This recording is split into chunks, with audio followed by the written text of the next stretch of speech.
One. We have 70 people with us, and I'm handing over to my colleague Vineet, and we'll start the call now. Thank you, Anand. Good evening, everyone. Welcome to InfoEdge India Limited Q1FY25 earnings conference call. Joining us from management today, we have Mr. Sanjeev Bikhchandani, Promoter and Vice Chairman, Mr. Hitesh Oberoi, Co-Promoter and Managing Director, and Mr. Chintan Thakkar, Director and CFO.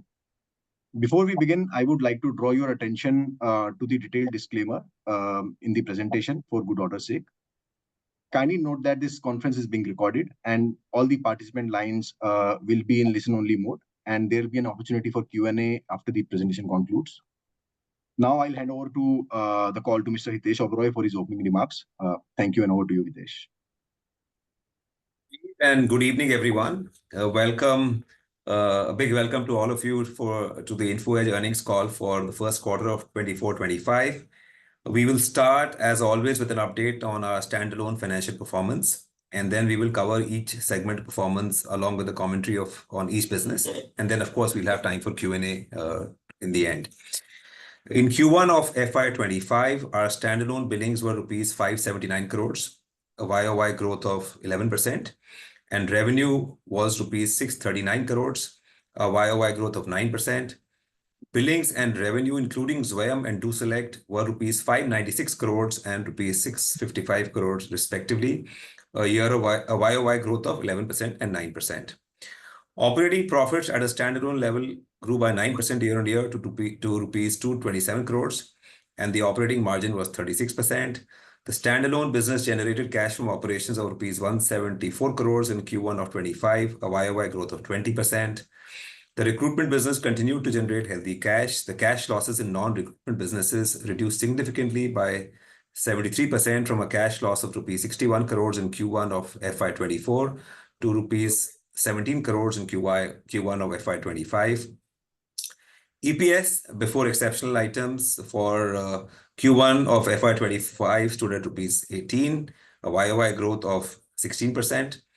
The cash balance of InfoEdge, including wholly owned subsidiaries at the end of June 24, stood at rupees 4,255 crores, and the headcount as of June 24 end was 5,817. Moving on to segment-wise performance and starting with the recruitment business. In Q1 of FY25, recruitment billings grew by 9% to rupees 431 crore, and revenue grew by 6% to rupees 472 crore. Revenue growth lagged behind billing growth due to the slower billing growth observed in mid-FY24. Operating expenses rose by 19% year-on-year in Q1 of 25, led by costs from IPL campaigns, as discussed in our previous call.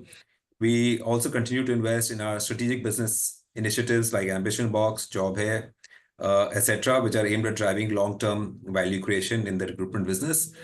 Consequently, the operating profits were lower by 3% year-on-year to rupees 255 crores, and the operating profit margin was 54%. Cash generated from the recruitment operation was rupees 190 crores. I'll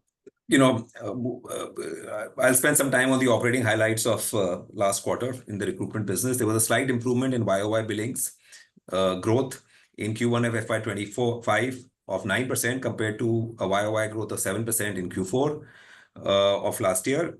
Growth momentum in the non-IT segment continued, with billings growing at 14% year-on-year. This was largely driven by sectors such as healthcare and life sciences, infrastructure, transport, real estate, and media and telecom. After a continuous decline in billings for 4 quarters in a row, the recruitment consultant segments, we saw a slight improvement in billings with low single-digit billing growth, but after several quarters. Billing growth in the IT segment also continued this quarter, though the growth rate trajectory moderated compared to the previous quarters and was in mid-single digits. Our niche and adjacent business verticals, including iimjobs, Naukri Gulf, Naukri Fast Forward, also maintained healthy billings growth with YOY increases of 26%, 25%, and 29% respectively.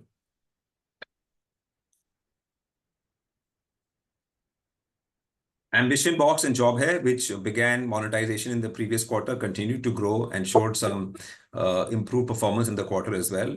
These are relatively small businesses and will not move the needle in the short term, but are strategically important to us for the next 5-6 years. Employer branding offerings across our portfolio, including Naukri, iimjobs, Hirist, and AmbitionBox, have been well received by customers. We are further strengthening these offerings and focusing on increasing our market penetration. The recently launched career platform for students, Naukri Campus, is slowly gaining traction with an increasing number of students signing up and utilizing our offerings to become more industry ready. On the platform metric side, our Naukri database now comprises over 100 million resumes. App installs stand at 14 million, and the average number of resumes added daily was 22,000 in Q1 of FY25. Lastly, as mentioned in the previous call, we will continue to monitor overall growth over the next 1 or 2 quarters. While growth rates, particularly in IT, are positive, the trends have not yet stabilized.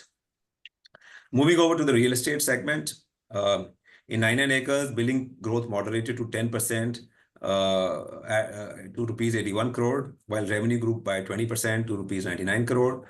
Operating losses reduced by 39% to rupees 14 crores, and cash losses for operations were rupees 19 crores, a YY reduction of 54%. In terms of broad industry trends in the real estate segment, new project sales moderated in Q1. Overall, new project sales in the top 8 cities were flat sequentially in Q1 and up approximately 10% year-on-year. Sequential price increases appear to be tapering off in most cities for both new projects and in the resale segment. Unsold new project inventory levels remain at reasonably healthy levels in the top 8 cities. As a result, developers continue to launch new projects at similar levels to Q4 in most cities. There was uncertainty during the election period, which may some uncertainty during the election period, which may smooth it out in subsequent quarters. For 99acres, billings growth in Q1 was driven by improvements in both the number of billed customers and in the average billing per customer. Broker billings for us, broker and channel partner billings, grew faster than developer or builder billings. Our listing realization continued to increase year-on-year in Q1Q as well, driven by successful premiumization through product upgrades. We continue to invest in gaining new users and further increasing our lead in brand recall. Overall user traffic on the user side, on the buyer side, in 99acres grew by 23% year-on-year, driven by growth in both new projects and resale traffic. Our daily active users on the app grew by 33% year-on-year in Q1. 99acres remains focused on investing in growing its user base, delivering a superior platform experience and providing differentiated content to help users make informed real estate buying decisions. Moving on to the matrimonials business. In Jeevansathi, billings growth momentum continued. Billings grew by 35% to rupees 25 crores, and revenue also grew by 35% to rupees 26 crores. Operating expenses were reduced actually 25% year-on-year, driven by a huge reduction in marketing costs, which was down 45% year-on-year. Business is now nearing break-even. Operating losses were reduced by 88% year-on-year to rupees 2 crore. Cash loss was rupees 4 crores, and year-on-year improvement of 79%. The business continues to focus on monetization. We had made several features on the app free a couple of years ago, but now we are back to focusing on monetization with new features launched in Q1, such as super interest and handpick matches gaining good traction. Marketing expense rationalization continued with marketing costs down 45% year-on-year while maintaining growth momentum. Competition intensity remained similar to last year. There was no change on that front.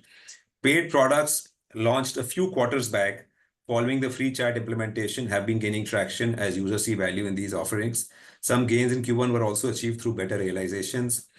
Offering a high-quality matchmaking experience remains our core focus, and we plan to further invest in matchmaking, improving matching recommendations to improve user outcomes.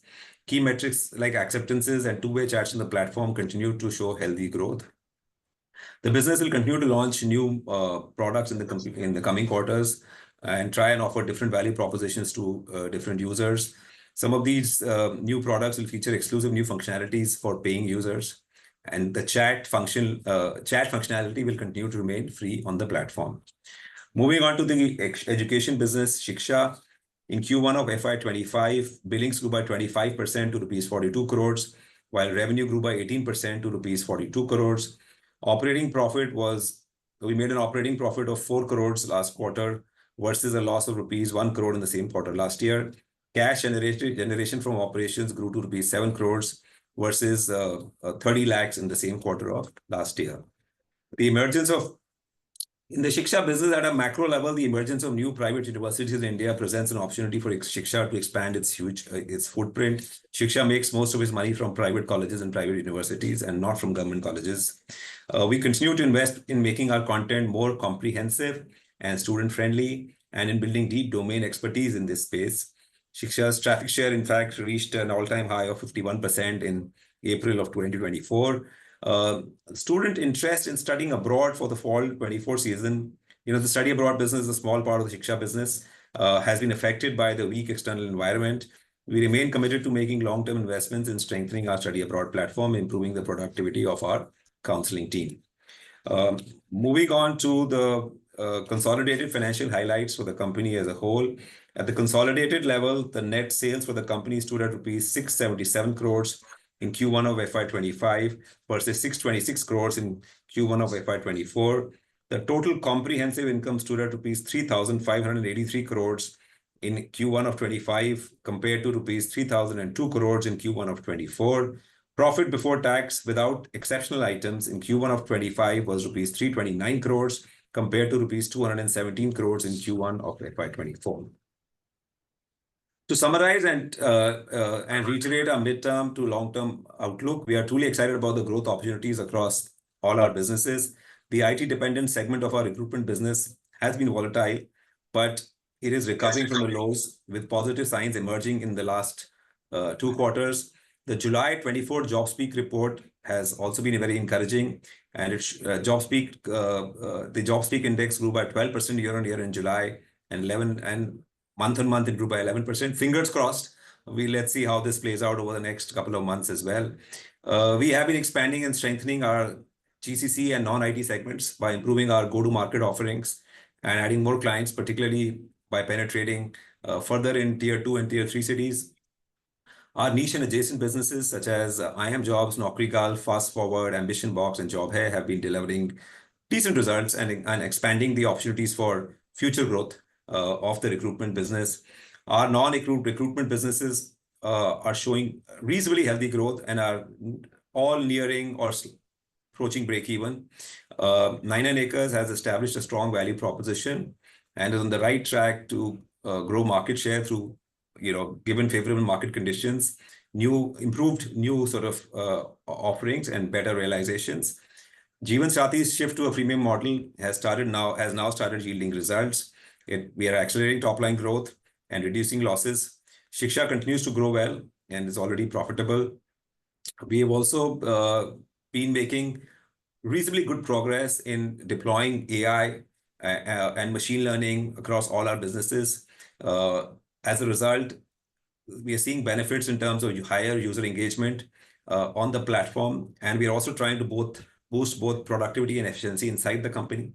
A key strength in navigating these cycles, which we go through periodically as a business, has been our strong cash generation and our healthy sort of bank cash balance. We continue to evaluate the best possible ways of deploying our cash to maximize shareholder returns. Thank you.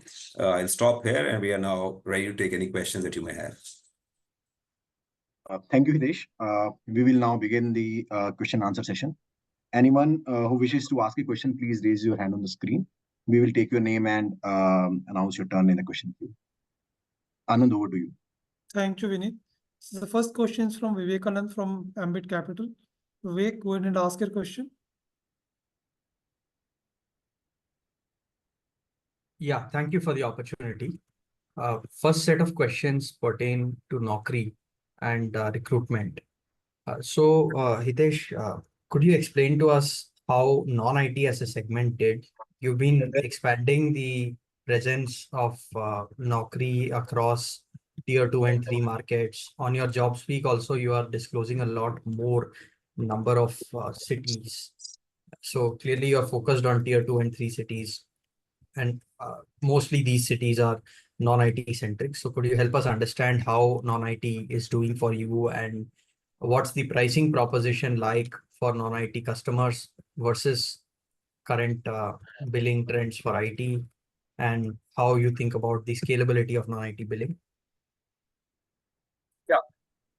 We've done a bunch of things over the last 3-4 quarters to accelerate our non-IT growth, sales growth, and also to improve the experience on the platform for both non-IT job seekers and customers.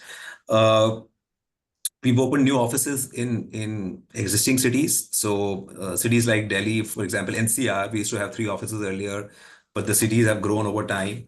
So now we have 6 offices, for example, in NCR to service our customers better and to grow coverage. So we have an office in Ghaziabad, we have an office in Faridabad, we have an office in Greater Noida, we have an office in Manesar. We were perhaps not covering these markets, adequately earlier, and cities have grown over time.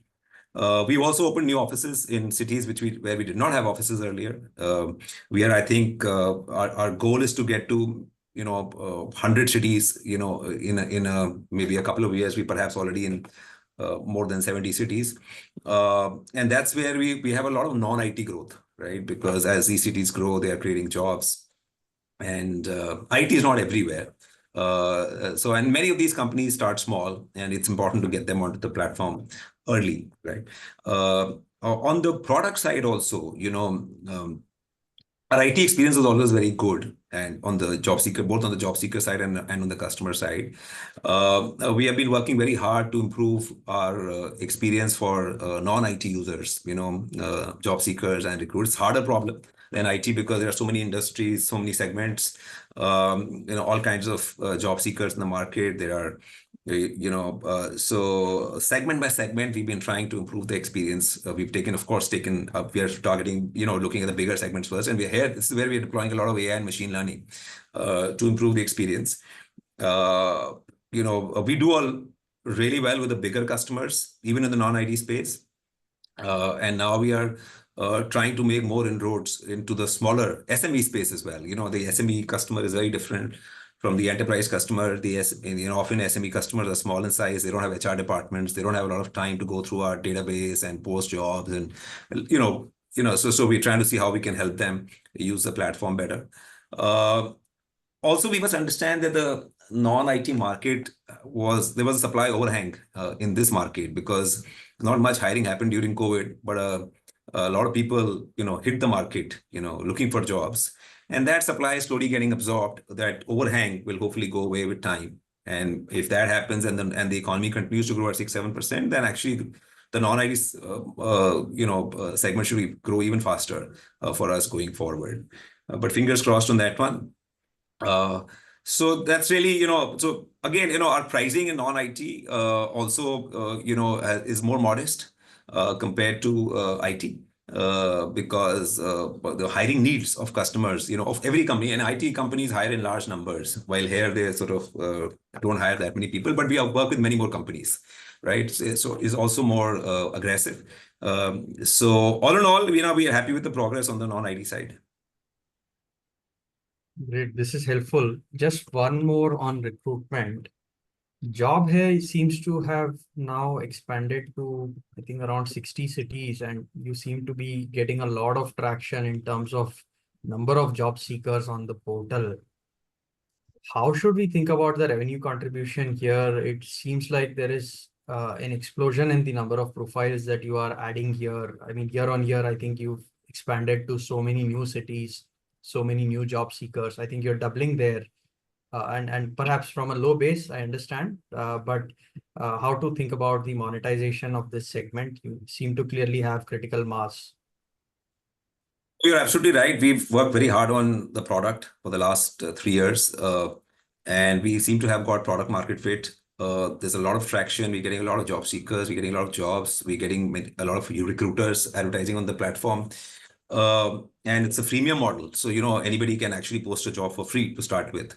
And it's mobile first, it's vernacular, it's local, So it's a very different platform from Naukri, targeted at a very different user segment. If a job has to be successful, I mean, Naukri may grow. Naukri today works with 120,000 customers, perhaps. If we do a good job, we may end up working with 250,000 customers in the next 5-6 years. On the other hand, if job has to be successful, then we would want Job to work with 1 million customers, 5-7 years from now. It should be the platform of choice for SMEs as well, not just enterprises. And that's how we've been thinking about Job. We were not monetizing because we wanted to get the product market fit right. And we started pressing the pedal on monetization only a few months back. And we are getting a reasonable response. We don't want to compromise on the freemium elements of Job. So we don't want to force people to pay to list, customers to pay to list on Job. But we are launching more and more features to, just like in Jeevan Sathi, to see how we can monetize our heavy users, better. But this is a 5-6 year play. This is not something which is going to move the needle on top. It may move the needle on bottom line, but it may not move the needle on top line for the next 2-3 years. But long term, it's a big opportunity, because the truth is the blue collar job market in terms of volumes is perhaps 4 or 5 or maybe 7 or 8 times the size of the white collar market. ARPUs will, however, be lower. Unit economics will have to be figured out with time, so that we want this market to be as self-serve as possible. So fingers crossed, but good traction. A lot of job seekers, a lot of registration. I won't be surprised if in a couple of years we have more jobs, or maybe even in a year we have more jobs on Job than on Naukri, and we start getting more daily registrations on Job than on Naukri. But that'll be a good problem to have. But you already do seem to have a lot more jobs there, right? If I look at the job listings number, the live jobs on Naukri are around 4-5 lakhs. Here you have like 1.5 million or something. Correct me if I'm wrong. No, those may be vacancies, not listings. I was referring to listings. So against every job, there may be like somebody wants to hire delivery boys, they may want to hire 100, 200, 500, right? But I was referring to the number of job listings, Understood. Yeah. Great. Sanjeev, one question. Thank you, Hitesh. Great answers, very detailed as usual. Thanks a lot. And Sanjeev, just one question for you. We get to interact with you very infrequently, so I'm taking the liberty to ask questions from the annual report as well. So this year you invested in 20 more companies through the AIF, right? All 3 AIFs, and you seem to have pressed the pedal on capital deployment in fiscal 24. And we are seeing that your investees seem to have had a very high interest from external stakeholders in terms of wanting to fund them. So how are you thinking about exits and monetization in the AIF? We saw recently that there was some transaction announced where Apex Digital came in. How to think about the exits here, or is it too early, and how to think about little early? We have a 12 plus 2 year fund, right? Because we believe that, look, past experience and evidence tells us that in India, if you go early stage, you have to be patient. I mean, you look at Zomato, we went in 2010, Policy Bazaar, we went in 2008, we are still there. And the big value, has come in the last 3-4 years. Which basically means if you exit in 7-8 years, you won't, you need to be there, for a long time before you really, get the value. So, which is why we have a 12 plus 2 year fund, because most funds are of shorter duration than that. We deliberately went for 12 plus 2 years. So it's a little early.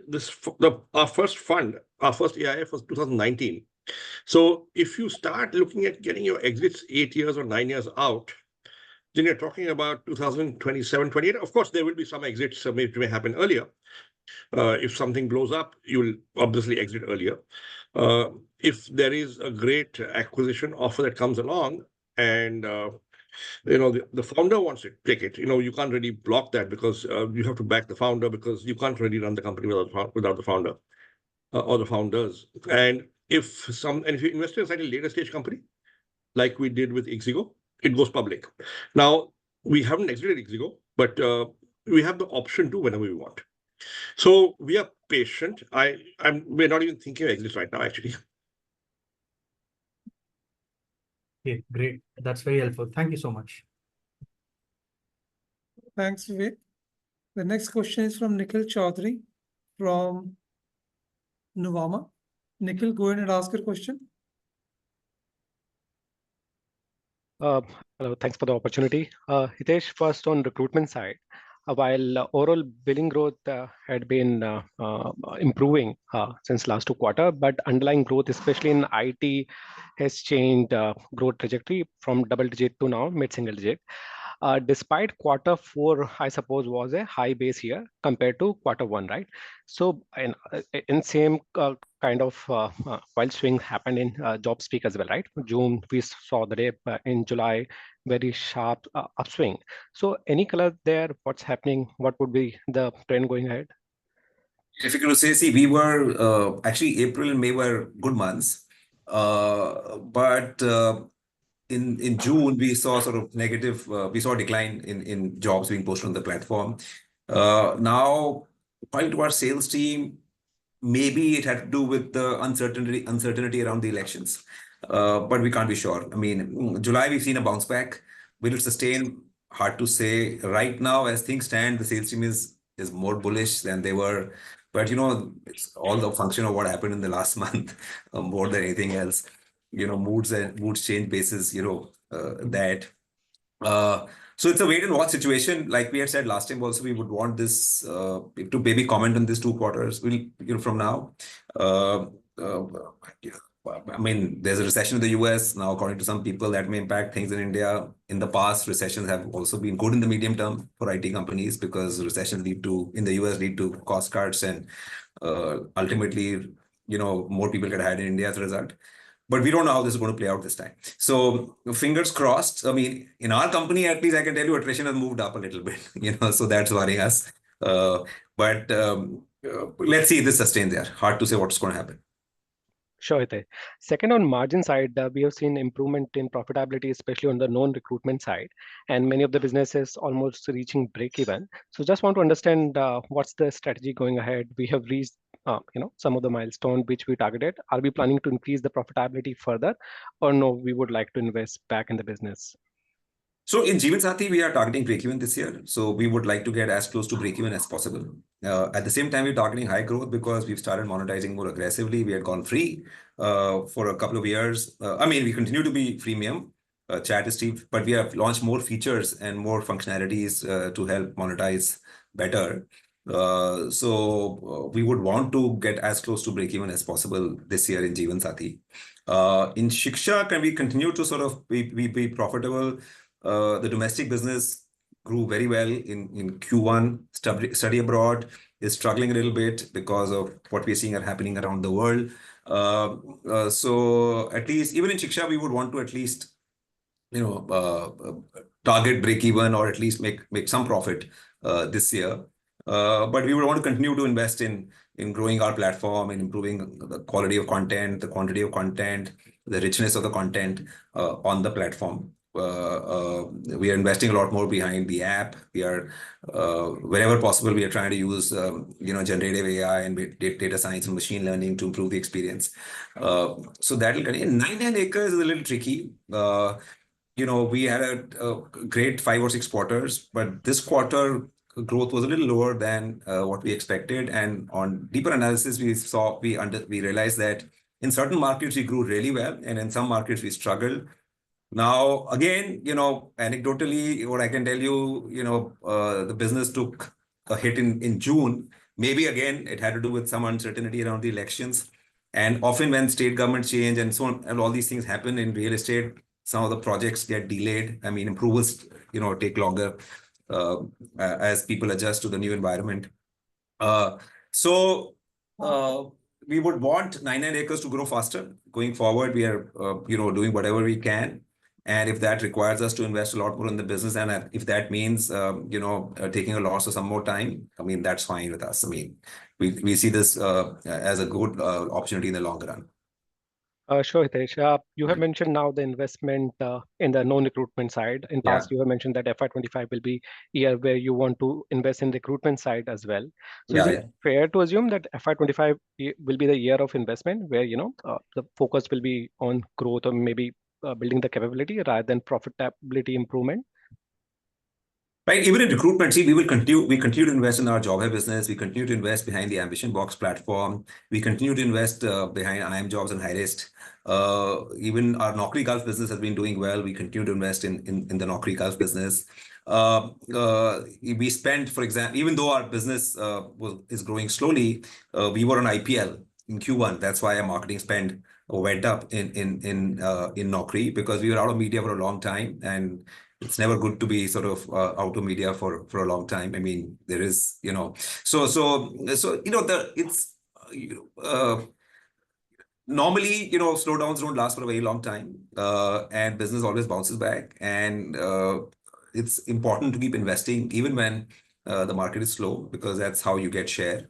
So that's what our philosophy has been, and we will continue to invest, like I said, because we are thinking more medium term and more long term. It's a huge opportunity, and we would not want to slow down investing just because of a couple of bad quarters in any of our verticals, in all our verticals, not just in Understood, jobs. Hitesh. Yeah. Thank you so much. Just last one from my side. Just understanding Grey HR transaction in more detail. By the name, Grey HR was a strategic transaction, right? And now we are letting a private equity acquire it. So what's the thinking behind it? Yeah. So you're absolutely right. See, when we went into Great HR, in our heads, it was quasi-strategic. But over time, we've realized that we would rather sort of invest more in sourcing and recruitment and automation than in getting into an HR services sort of play. So willy-nilly over time, in our heads, we turned financial instead of strategic in Great HR. And therefore, but of course, the company is doing very well. The founders are executing brilliantly. And we see a long-term we are confident that business will do well in the long run. And some of the early investors wanted to exit. They're given opportunity for us to get another investor in. It's not as if the company needs a lot of money. The company is breaking even and growing well. But because some investors wanted to exit, Apex was very bullish on the company, and they wanted to come in, and we allowed them. And the founders are very keen. And but we continue to be bullish, and we continue to be investors in the company. And we're hoping that the company will perhaps IPO in a few years from now, if all goes well. Sure. You see, Nikhil, it's like this. If earlier investors want to exit, either we buy them out or somebody else buys them out because they want to exit.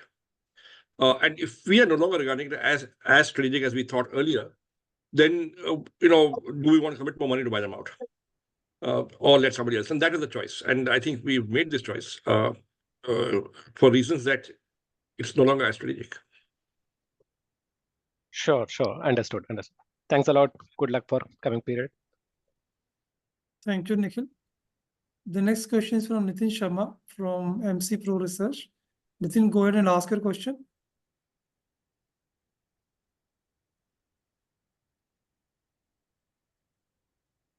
Nitin, you're there? Maybe we'll take the next question. Next, we have Vivekanand from Ambit Capital, a follow-up question. Vivek, go ahead and ask your question. Thanks for the follow-up opportunity. Hitesh, just extending previous participants' question on investments in recruitment verticals. You had previously quantified around 20-25 crore per quarter investment. And even now, while answering my job hai query, you said that it will have a bottom line impact. So I presume negative impact. So could you help us understand how much of a drag are these gestation projects causing? They clearly they're not monetizing to their potential currently. So how much loss are you absorbing in the P&L from some of these projects which are very long gestation? In the range you said, 20-25 crores a quarter, around that much. Okay, so that's pretty similar despite revenue coming. Yes. I see. Understood. And secondly, on 99 acres, the competitive environment, like you said, there's some back and forth there. I mean, there are some aggressors, plus you may have gained some market share. So how to think about the investments there? In your annual report, you you didn't disclose the segment-wise advertising this time last year. I mean, in fiscal 23 you had. So just to understand the ad spends here and how to think about the OpEx for 99 acres. I mean, revenue, you addressed that quite well. I wanted to understand the OpEx on 99 acres along with the ad spend envisaged. Explaining how much did so ad spend, we are actually spending more than we spent last year. I don't know exactly how much. Right now, as we speak, we have a higher budget than we spent last year. On the other hand, manpower costs, etc., are under control, so those are not growing a lot. But we are spending a lot more on advertising than we spent last year. Right. So in effect, you're saying that even if you see, let's say a 20% revenue growth, it may not necessarily lead to a very sharp reduction in losses. Is that how to infer it on 99 acres? Yes, you're right. Okay, great. Thank you again, and all the best. In case there are more questions, you may raise your hand. We'll take them one by one. That was a yeah. So the next question is from Swapnil. Swapnil, go ahead and ask your question. Hi, thanks for the opportunity. I just wanted to understand the spends that you did during the IPL. If you can just quantify that, and will we continue such spends going ahead, and how often would that be? We will not be able to give you the numbers, but so IPL is of course once a year, and the team was out of media. I mean, now Naukri had been out of media for a long time, which is why we went aggressive on IPL in Q1. We don't intend to spend as much money in Q2. Q3 is also normally a lean quarter for advertising. But in general, I mean, we will spend a lot more on advertising this year than we spent last year on Naukri. If I can just probe you a bit more on that. So on Q-on-Q basis, your Naukri spends seem to have grown around 22 crores. I would presume a majority of that would be related to market. Related to yes, because of IPL. Because of IPL, yes. A lot of it is because of IPL. Right. And the second question is with respect to your 99 acres business. So we have seen your revenue growth coming mainly from the broker segment of late. The developer segment seems to the revenue share has been declining quite a bit. Any color on that as to what would drive that growth going ahead, if at all?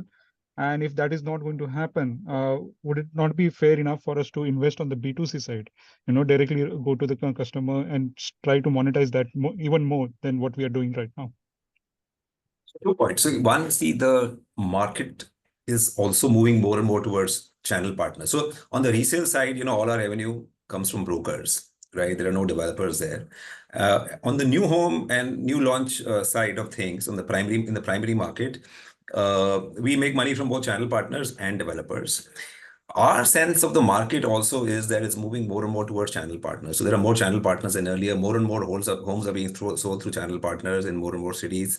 In the north, for example, in NCR, maybe 90% of all homes are sold through channel partners. While in a city like Bangalore, maybe 40-50% of all homes are sold through channel partners. But the share of channel partners in home sales is increasing in every city with every passing year. And that's showing in our numbers as well to some extent. Two, we believe our platform also delivers better for channel partners than for developers. And we are trying to see how we can fix that. We may have to launch some offerings which work, for better for developers. Maybe our pricing is also a little off on that front, and we're trying to see how we can fix that.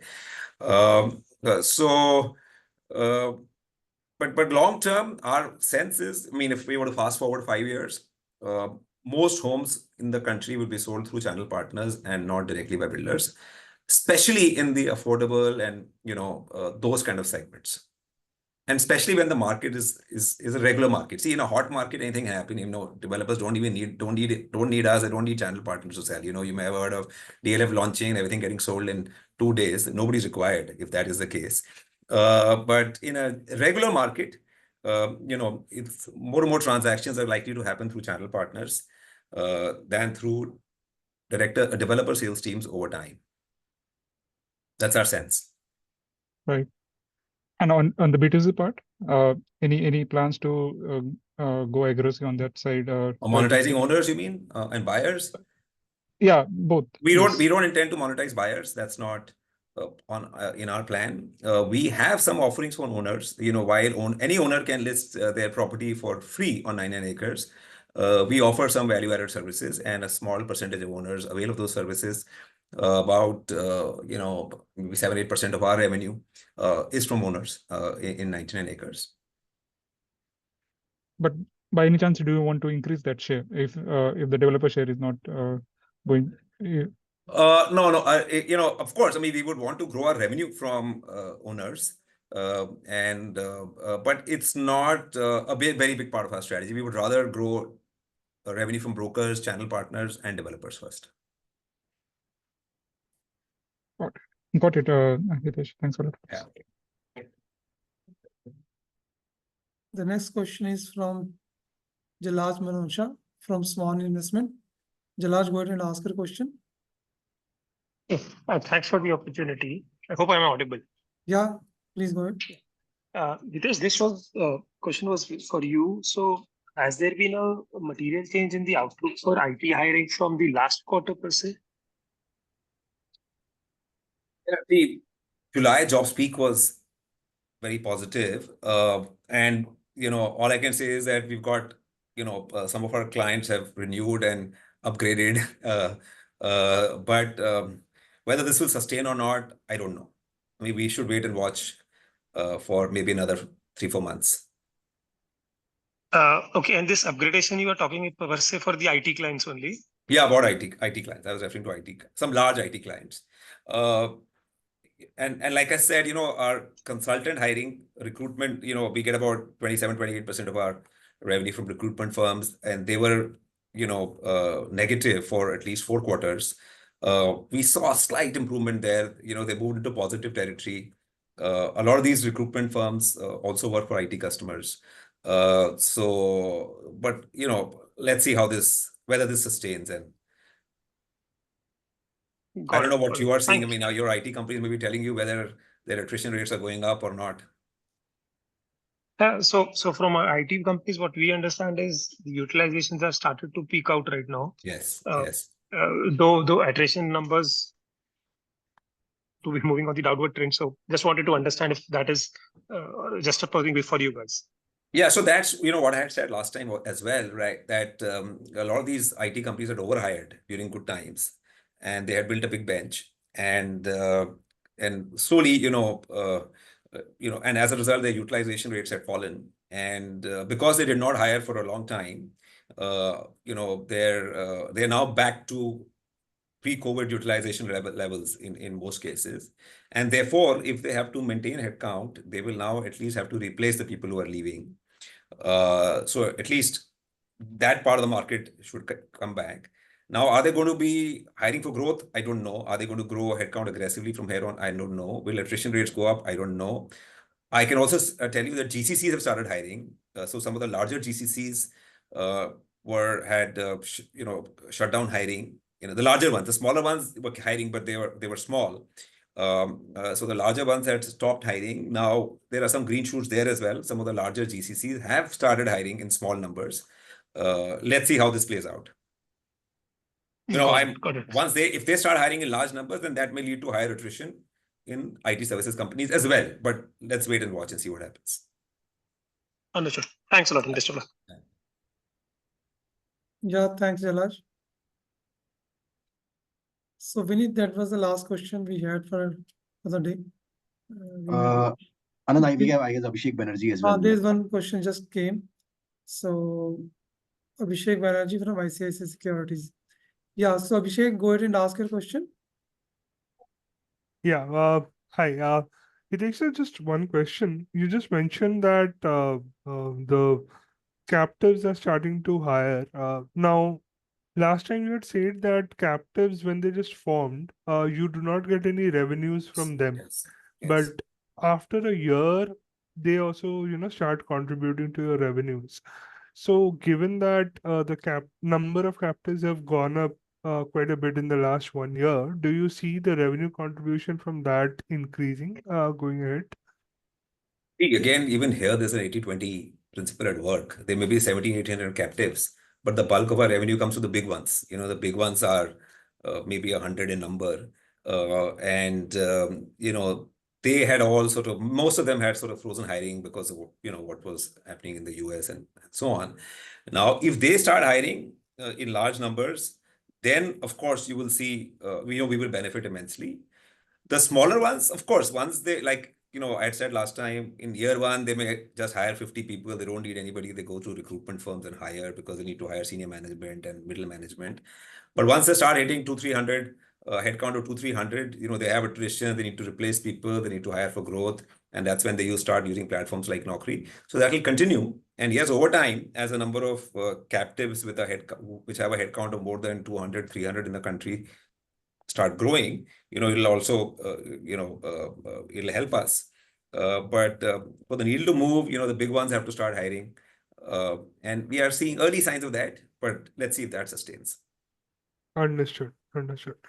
And in the matrimonials business, if you could give some thought process on what is happening there, and is there any likelihood of the revenue growth kind of starting to look up?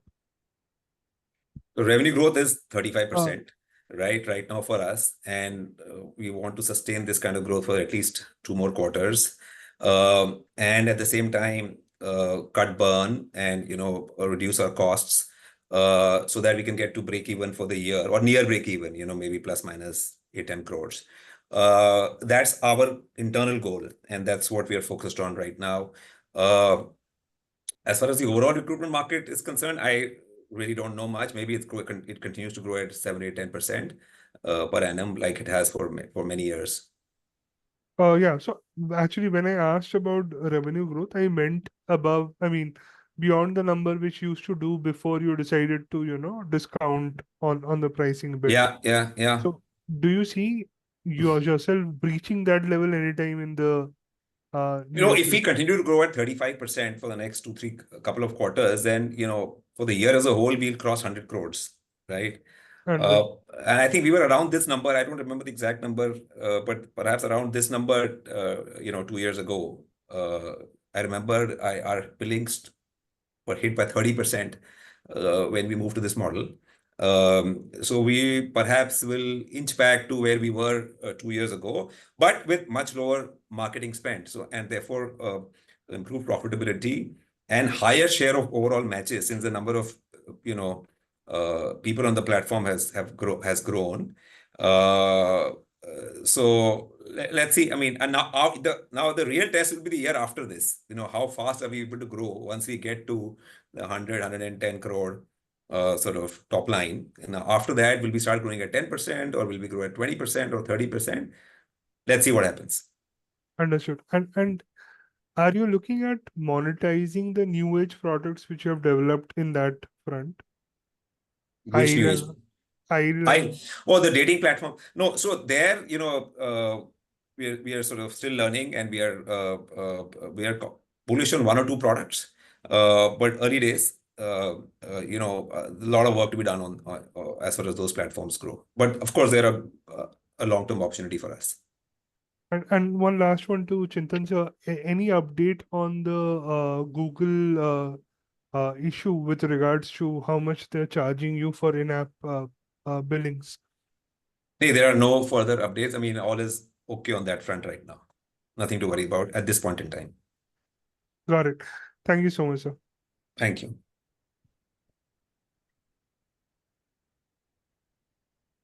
Abhishek, there is a question from Nitin Jain. Nitin, can you raise your hand so that we can take you live? because he posted that. But Nitin, we can't see your hand actually while you are posting a message that you raised your hand. Yeah, it's there. Now we can see that. Yeah. It just came and again went. So Nitin, you will have to raise your hand so that we can take you in. Ask your question in the chat box in Or text maybe, and answer. maybe You you can- post the question there, yeah. Nitin, maybe I have. Nitin is there. Yeah, can you see my hand now? Yeah, I can see it. Nitin, you're online, you can go ahead and ask your Yeah, question. thank you. Thank you for the opportunity. Yeah. So, first of all, congrats on the good quarter. So, I have a little long-term question on the 99-acre business. So, given that, you know, the real estate cycle has turned for good for quite some time now, but we are not yet in the mode of, you know, reporting operating profits, although we have consistently reduced losses there. So my question is, what would we need to do, you know, to take the business to a level where it reports profit on a consistent basis? Like whether we need pricing changes or strategic changes or product changes. If you can, you know, throw some light on that. And my second question is for Sanjeev. Given that, you know, some of the investments, especially Zomato, Policy Bazaar, their stocks have done pretty well in the last few years. So, and you know, we've been invested there for a long time as well. So, would you be like, is it on the table at least, you know, evaluating whether we can book at least a partial profit and, you know, pay out as a special dividend or something along those lines? Thank you. Right. To answer the question on 99 acres, the short answer is that we need to gain more share. You know, we are very strong in some cities. In some cities, you know, we need to work harder. In the end, you know, revenue is a function of supply share, traffic share on the platform, and which translates into higher pricing and therefore more profit. So that's, I mean, and to do that, we need to, you know, of course, we are working on the product and we're working on improving the experience on the platform. We are trying to fix our pricing wherever it needs to be fixed. And we are working hard to get more and more supply on the platform so that it becomes a one-stop shop for all things real estate. And, you know, at the same time, we also lead in the new home segment. You know, we actually are not competing with real estate portals. We are competing with Facebook and Google. There we need superior offerings to sort of, you know, get people to engage with the platform a lot more. And these are things that we are working on, but let's see how this plays out. On the Zomato and Policy Bazaar shareholding, look, this is obviously constantly discussed at the board, but we have taken a slightly longer term view that where will these businesses be 3 years from now, 5 years from now, 10 years from now? And if we believe there's substantial growth and consequent value creation left, we think it's better and we think it's better for our long-term value creation for our shareholders. We'll probably stay. But yeah, this is constantly discussed. As of now, there is no plan to exit. Thank you. Thank you, Nitin. Any other question? You may kindly raise your hands now. So Vinny, there are no more questions for the day. Yeah. Thank you, everyone. We may now conclude this call. Thank you for joining in. You may now disconnect the lines. Thank you all and have a great evening. Thank you so much. Bye. Thanks, everyone.